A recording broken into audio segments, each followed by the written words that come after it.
rusak rumah dan semen banyak runtuh. Makanya ada pepatah adat yang berbunyi, condong nan indak membawa rabah.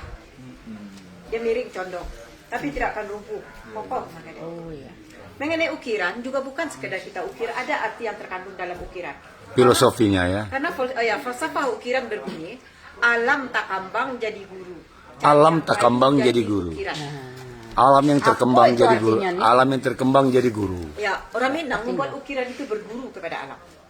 Cancang kayu jadi ukiran, maksudnya kayu besar jadikan tiang atau tonggak. Tapi cancang kayu kok yang kecil-kecil bukan Ayam dibawa. dan lape. Dapat dimanfaatkan dijadikan ukiran, tak ada yang terbuang, tak ada yang mubazir.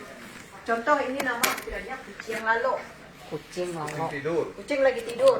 Lalo Ini sifat tak boleh ditiru ini. Sifat orang pemalas, kerja tidur saja.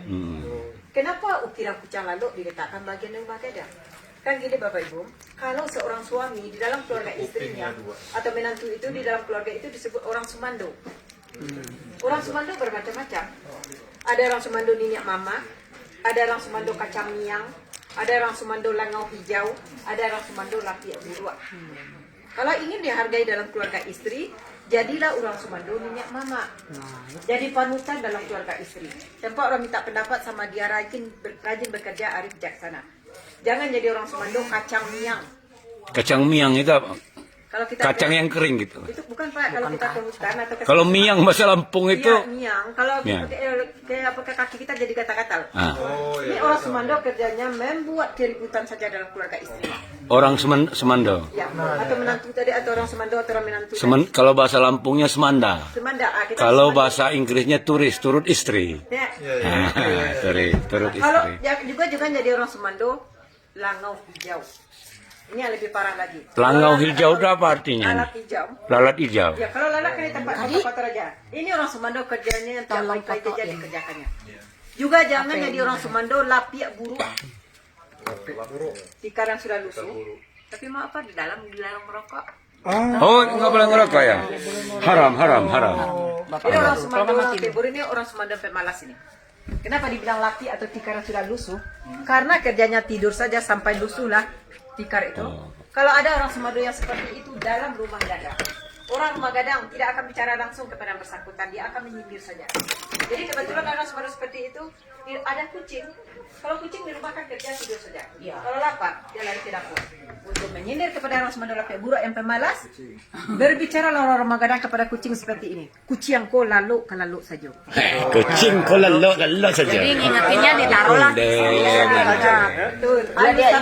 Sampai ke hati apa ya? Sampai oh gitu. Jadi kadang kucingnya kadang banyak sindirannya. itu kan. Mengingatkan itu yang Nah, itu malas sebagai peringatan diletakkan bagian dalam. Iya, bagi dalam. Ya. Di pintu atau jendela nama ukirannya si kambang manih. Kambang manih. Kembang bunga yang indah. Ini melambangkan sikap keramah tamahan dan kabau dalam menyambut tamu. Sikap keramah tamahan. Ya. Ada lagi nama ukiran itu itiak pulang patang. Ili. Itik balik sore.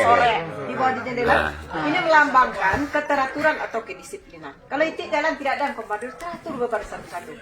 Ada lagi nama ukiran itu pucuk rabuang. Pucuk rabuang. Pucuknya rebung. Pepatah adatnya berbunyi ketek paguno gadang tak pakai. Ah. Waktu kecil rebung bisa jadi bulat. Sudah tua bambu dapat dimanfaatkan buat rumah bisa dari bambu. Maksudnya kita hidup dari kecil sampai tua berguna bermanfaat untuk orang lain. Juga kita lihat di depan rumah kan ada bangunan kecil di depan rumah itu namanya rangkiang. Pak rangkiang untuk tempat padi. Kalau di Lampung panggil Pak lumbung. Ini enggak, kalau di Lampung bahasanya walai. Walai. Lumbung itu bahasa Indonesia. Oh iya. Kalau Walai. di sini panggilnya rangkiang. Kita perhatikan bentuknya sama, tapi bedanya jumlah tiang berbeda. Berbeda ya. Kalau yang dua tiangnya 4, sebelah ini tiangnya 6. Apa filosofinya yang terkandung di dalam nih? Yang 4 paling ujung, padinya digunakan untuk acara adat. Misalnya ada acara pernikahan rumah gadang, ambillah padi paling ujung. Ah. Yang 4 lagi agak detailnya, padinya kita gunakan untuk membantu fakir miskin. Yang mana? Yang 4 lagi agak di tengah. Yang tiangnya 4 untuk bantu fakir miskin. Kita juga untuk persediaan di musim pateknik. Ah. Di musim padi banyak di makan tikus ada persediaan padi. Terus? Kalau tiangnya 6, padinya digunakan untuk makanan sehari-hari penghuni rumah gadang. Hmm. Paling ujung tiangnya 9, padinya kita gunakan untuk pembangunan di kampung. Itulah ya tertib teraturnya orang-orang tua zaman dulu ya. Ya. Jadi misalnya Betul, orang betul, membuat betul. masjid, buat jalan, ambil padi itu jual, hasil penjualan padi bantu untuk pembangunan. Ah. Jauh letak Rangkiang dari Rumah Gadang ada artinya juga. Alam tak kambang Misalnya jadi terjadi guru. kebakaran di Rumah Alam tak Gadang, kambang jadi orang guru. Rumah Gadang tidak akan kelaparan, padi masih terselamatkan. Jadi mengambil padinya pakai tangga. Setiap kita simpan atau mengambil padi, tangga itu simpannya di bawah kolong Rumah Gadang. Diletakkan tangga di situ. Habis nanti dicuri orang, tidak aman nanti untuk anak-anak. Kan banyak jadi pertanyaan bagi kita orang Minang nih Pak. Katanya kenapa di Minang? Ini Uni ini namanya Siti Nurbaya yang di belakang itu Abu Nawas. Itu Abu Nawas yang di Jadi belakang. kenapa di Minang? Pembagian harta katanya untuk anak perempuan katanya lebih banyak dari anak laki-laki. Sebenarnya kita di Minang pembagian harta itu ada dua. Pertama harta pusaka tinggi, kedua harta pusaka rendah. Yang kita Apa? maksud Kedua apa? harta pusaka rendah. Rendah. Yang dimaksud harta pusaka tinggi, harta yang secara turun-temurun dari nenek moyang kita, seperti rumah gadang, sawah dan ladang, ini kan milik suku, milik kaum, milik bersama. Secara turun-temurun harta untuk yang perempuan.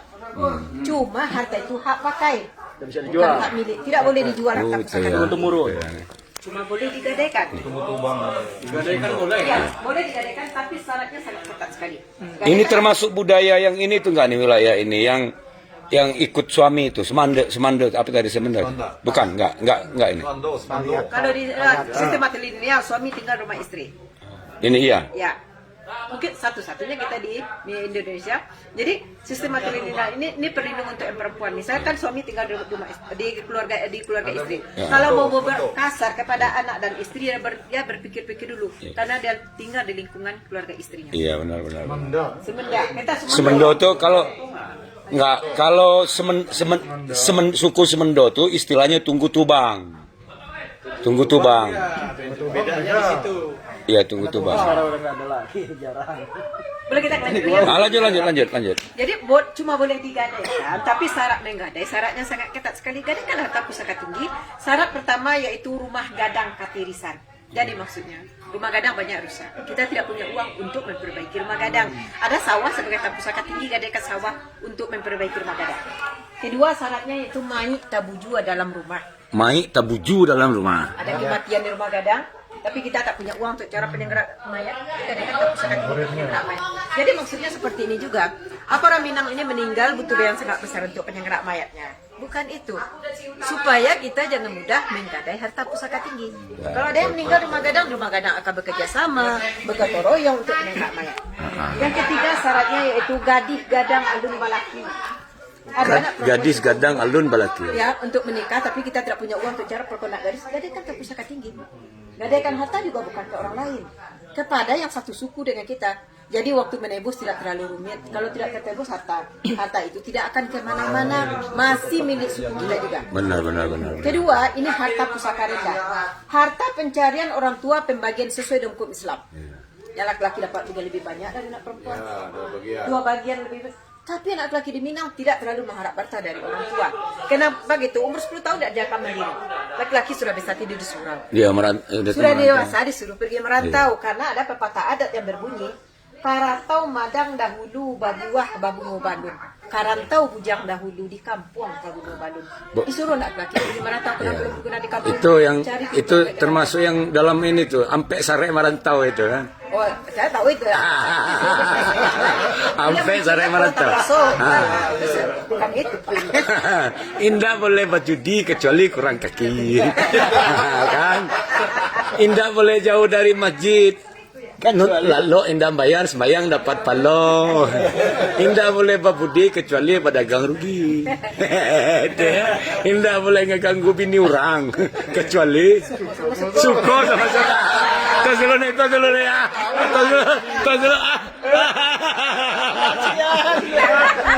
Lanjutkan lagi apa ya? Lanjut. Intermezzonya biar nggak terlalu tegang, lah. Jadi digadaikan kepada yang satu suku. Jadi waktu menebus tidak terlalu rumit. Yang nebusnya siapa?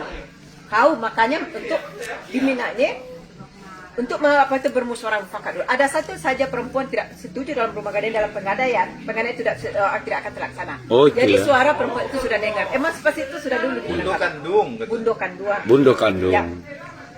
Yang kedua harta pusaka rendah, harta pencarian kan kita suruh. Tapi anak bilang tidak terlalu mengharapkan karena pepatah adat tadi suruh merantau. Juga kalau sudah tanamkan dalam hati anak laki mengharap harta dari orang tua, nanti anak laki jadi pemalas. Pemalas. Apalagi Balik lagi lah ke apa kucing lalok tadi. Kucing lalok lambangnya. Anak laki pemalas, kucing lalok saril.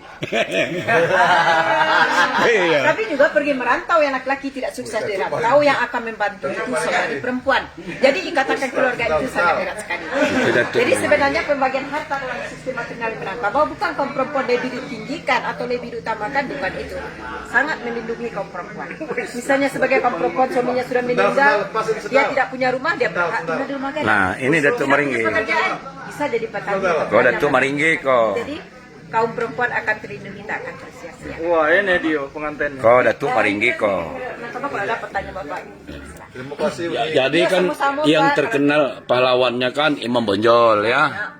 Apalagi Apa nggak ada soal apa hatta? Buya Ham.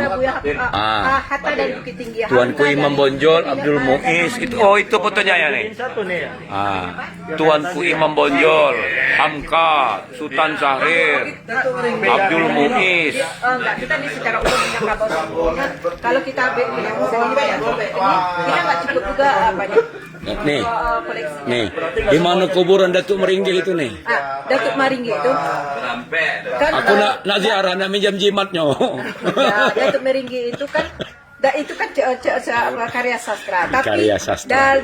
ada kejadian dalam masyarakat di Minangkabau diangkat sebagai Maringgi itu bukan gelar datuk itu, Pak. Bukan Jadi gelar kalau datuk. dalam kita di Sumatera Barat ini untuk panggil orang sudah tua dipanggil juga panggil atu atau datuk. Atu, ya kakek jadi- lah istilahnya ya. kakek. Kalau karena dia Datuk Maringgi itu kurus kering, Nah, kurus kering. dia badannya kurus kering. Dia kalau dalam bahasa Minangnya kan maringki, Iya, kan? kurus kering. Jadi Oh. artinya maringki dia bengkak. Kebanyakan nih balon Datuk tuh. Habis anginnya. Apa lagi udah? Udah. Ya silakan boleh pakai. Ini jangan di mana nih? Jaman dulu. Nah, ini sebelum kita air terjun, kalau kita ada di Padang, ini kan bengkolan di sebelah sana itu baru air terjun. Kita mau dari Kelok 9 bukan ini. bukan. Ini kita dari Padang tadi, Pak. Sebelum dari Padang sebelum air terjun. Ini jalan lamanya ya. Baru dibuka jalan baru. Itu bakelok-kelok, kalau bahasa Arabnya idina sirotol mengkol-mengkol. Ini memang kelima nih. Mbah Ara itu mana nih? Lembah Harau, Pak. Lembah Harau. Lembah Arai. Lembah Anai. Lembah Anai. Kita mau ke apa ini? Yang mungkin itu di 9 kemarin ya. Masuk enggak dari Padang, kita mau masuk ke Padang Panjang ini. Itu Lembah Arai ya. Lembah Anai. Kalau itu Lembah Harau itu di Oh, itu. Tuh apa namanya tuh? Lembah Anai. Lembah Anai tempo dulu. Lembah Anai tempo dulu. Ini Endel de Koren General. Oh, ini kalau bahasa Belanda ada keruan tuh apa dia namanya? Belanda. Menumbuk padi. Aku masih anak-anak ini masih ada ini numbuk padi cak ini. Masih anak-anak dulu masih ada ini. Numbuk padi di lesung. Ini apa lagi? Rengkiang berderet di halaman. Rengkiang itu tadi bahasa Lampungnya ini. Walai. Kau apa lagi kau? Terowongan atau lubang anai. Nah, nanti kita mau lewatin nanti. Ini ya, terowongan ini ya. Tapi kan udah ada lagi. Oh, itu ya. Para mulai. Oh.